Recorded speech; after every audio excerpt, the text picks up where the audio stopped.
Hi everyone, Geezer Tony here. We were down in South Florida in Royal Palm Beach to help Kirk Yunga do a 3-day school, and I was fortunate enough to get to play a round of golf while I was down there. So that's what this video is about. It's a course I've never seen before. The temperatures were great compared to home, and we were happy to be out there. So we're going to hit a couple shots here, then we'll get on over to the first tee and get started with the round.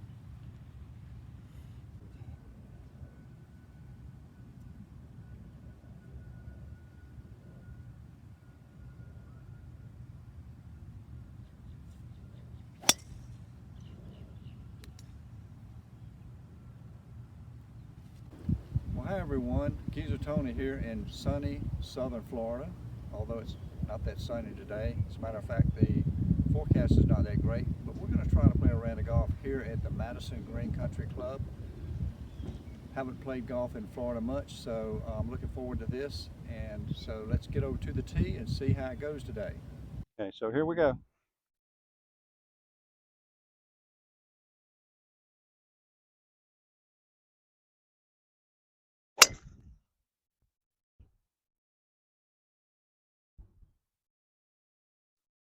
A little bit right, we'll see. Okay, we've got 115. They say the air is thicker down here and the ball won't go as far, but we've got a breeze behind us. So I'm going to hit my normal 115 club, which is this new A wedge or gap wedge, if we can get this on the green.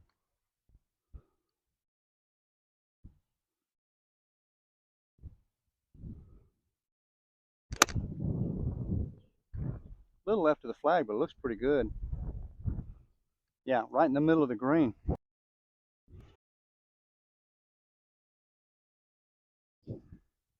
Okay, so about 18 feet, kind of a little bit uphill and maybe break a little left. First putt of the day. Let's see. I didn't get to putt much. I putted 2 4-footers on the putting green, and they sent us out here.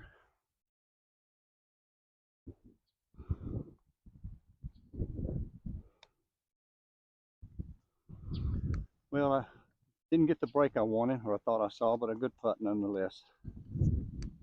We start with a par.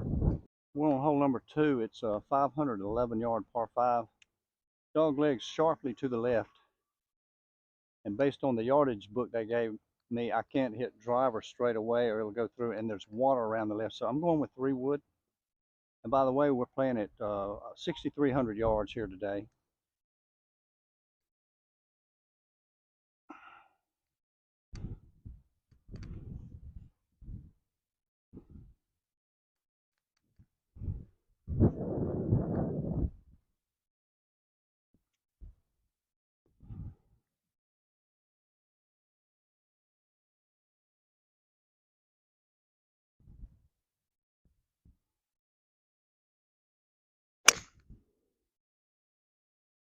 Looks really good, right where I wanted it.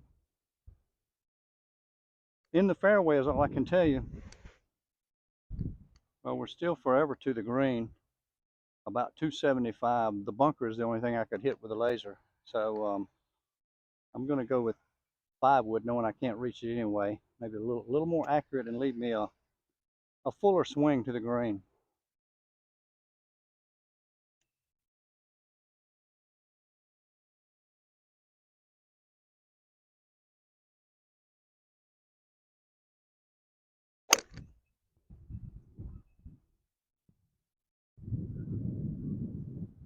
Now, that was a really ugly shot, but it turned out okay. It flirted with the water. So we've got 101 yards left. Means I scuffed that 5 wood a whole 175 yards, but at least it's safe because it was a really ugly swing.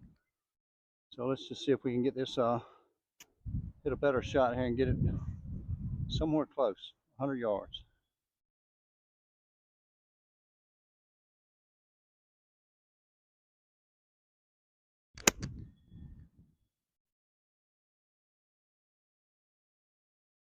Well, it was at it, but it's a good bit short of the hole. Okay, well, we left it about 42, 43 feet short. Could be the heavy air. I'll have to find out as we play along. felt like I hit it pretty good. Okay, so this is just a speed putt here.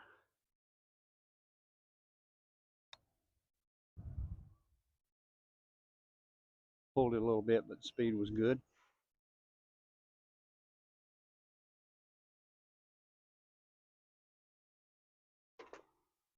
Okay, well, another par.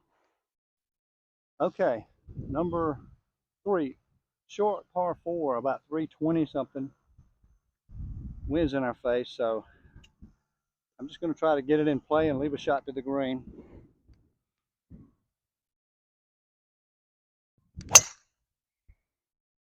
That'll do.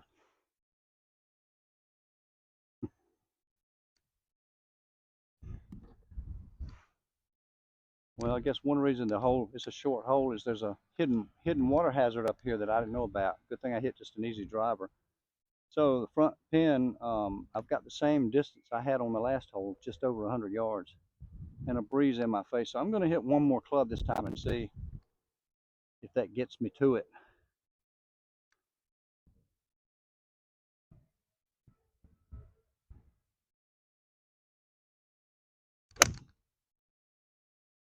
A little offline to the right. Just to the front of the green. Okay, we got about 22 feet. Pretty level, slightly uphill, and maybe a little break to the left. See if we can make one.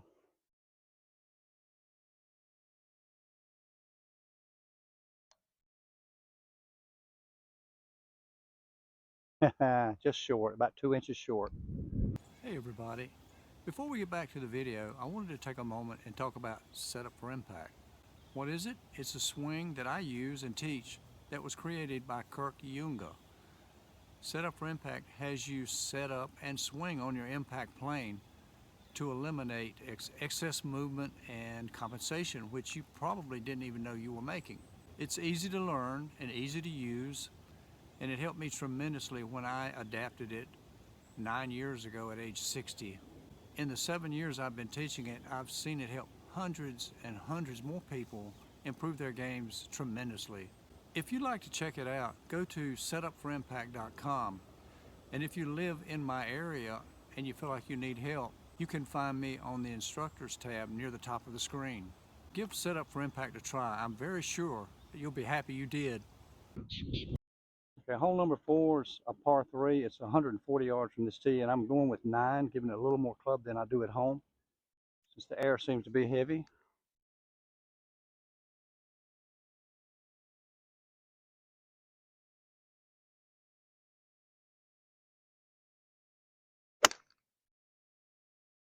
Now we're off to the left. Just on the fringe.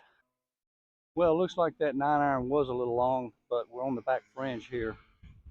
And I've got about a 40-45 foot chip here. I'm gonna break left after it gets over that hump.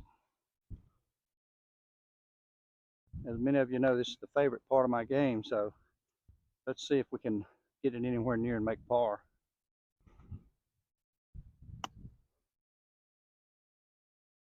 Or birdie.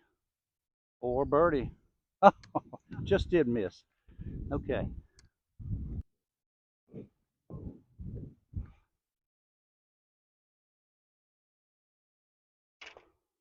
And yet another par. Okay, we're on hole number 5. It's a par 4, 407 yards, a little longer than some of the others. So far, I like the course a lot. They planted winter grass, even though they don't have winter. The greens are good.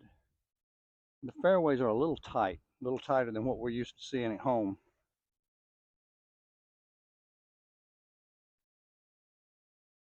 And we hit a solid drive down the fairway and get it in play and go from there.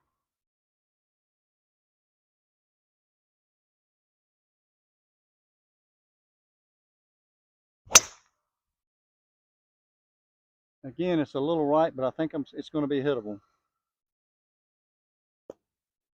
Okay, I got 110 to a back pin. I hit the gap wedge and just play it to the right of the flag.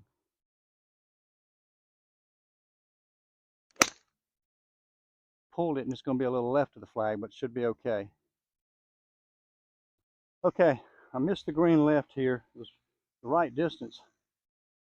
I've got about 20 feet of fringe and 10 feet of green, so I need to pop this one up a little bit, let the height help stop it.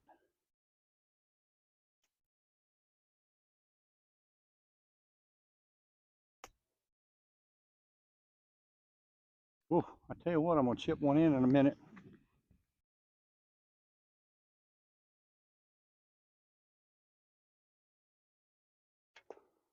And yet another par.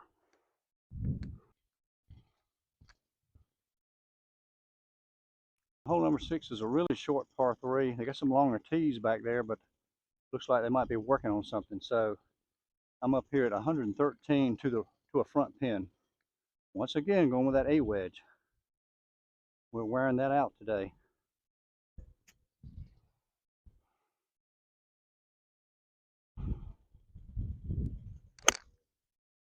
It's right at it if it's the right distance. And it appears to be. That could be really, really close. Can't see it from here. Okay, I got 30 feet up a swale. I'd gotten excited on the tee, thought I was close, but only because we couldn't see the ball.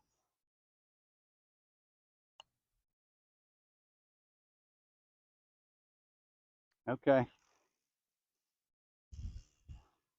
That's a foot, looks like another par.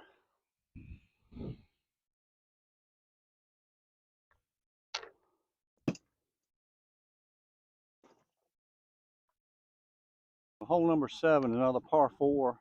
It's only about 350, but there's a sign here that says 235 to a hidden lake out there, which I'm glad the sign was there because I can't see the lake. So I'm going to go with 3 wood. And while I'm at it, I'm going to talk for a minute about the one negative I found out here is there are a lot of workers out here, which is a good thing. They're working on the course, but they don't seem to know anything about golf, and they're working in the same direction as play. So I've had this one guy irritate us 3 or 4 tees in a row working on the tees. So put in the comments down there how you feel about that. Don't you think that workers should go in the opposite direction of play? That way they'll only affect a group one time. Okay, here we go. 3 wood, just right of those bunkers out there.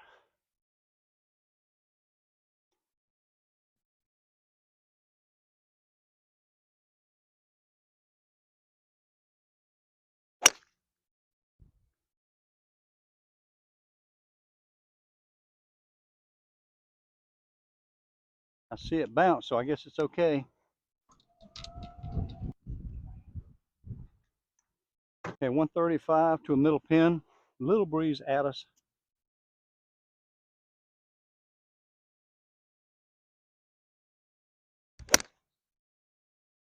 That looks pretty good. A little left of the flag. It's on there somewhere. Well, in trying to make sure I reach the hole, I hit one club too many again, looks like. And I'm 30 feet long, but on the green, so let's try to make another par. I've got to go uphill and then down a tier, and it should break a little left coming down that tier. And again, just like always, it's about the speed, more so than the line. That'd be the only negative so far to playing out here. So we got interrupted again by the worker, so here we go. It's all about the speed. Could break a little left.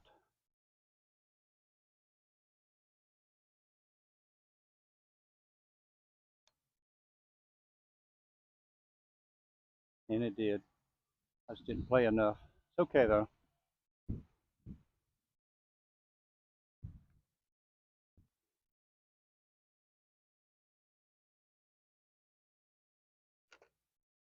Okay, we're on hole number 8. It's par 5, 506. Normally I would think that might be reachable in 2 for me, but with the high grass in the fairways and the wetness or dampness here, I'm not sure. So we'll just try to hit a good drive and take it from there.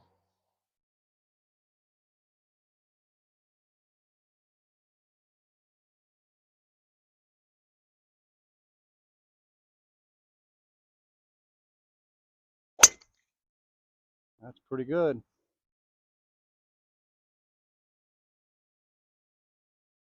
I really can't see it once it hits the ground. Okay, I think the tee we were on must have been up from the yardage marker because there's a hidden water hazard over here that, according to the book that they gave me, I couldn't reach. And here I am beside of it. Got a very side hill lie with the ball way below my feet. And I've got 180 left. That's another clue that the tee wasn't where it was supposed to be. That would be a very big drive. So I'm going to hit this 6-iron and just try to make sure I hit it solid and be safe.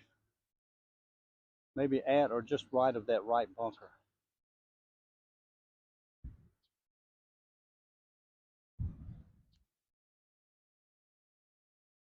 It'll be in the water, isn't it? No. Well, I pushed it, but it cleared the water, so it's okay. Okay, well, tough shot here because I didn't bring the right club with me. We'll try to improvise. I need to run it up that little tier with all this loft off an uphill line.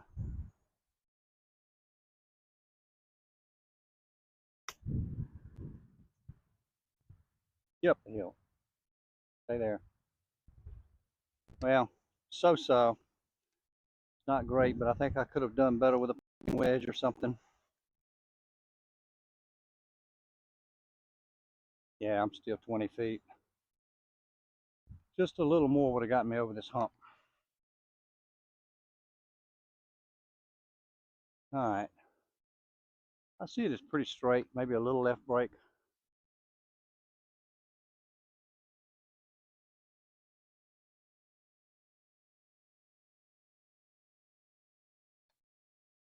No left break.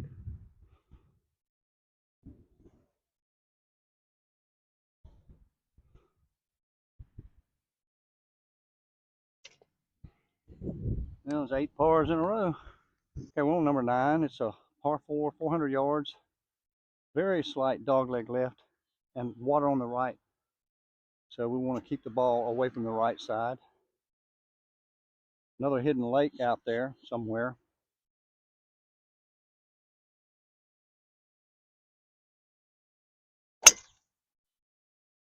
That should be really good over those bunkers.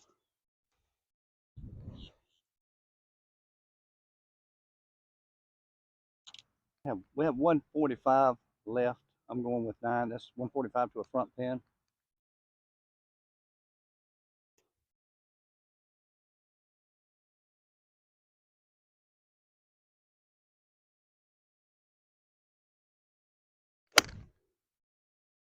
Kind of bladed it, but it may turn out.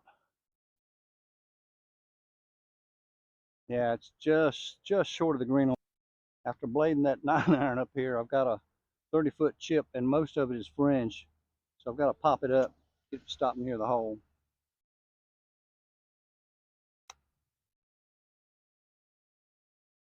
Finally. Okay, so that put us at, that chip in put us at 1 under on the front 9.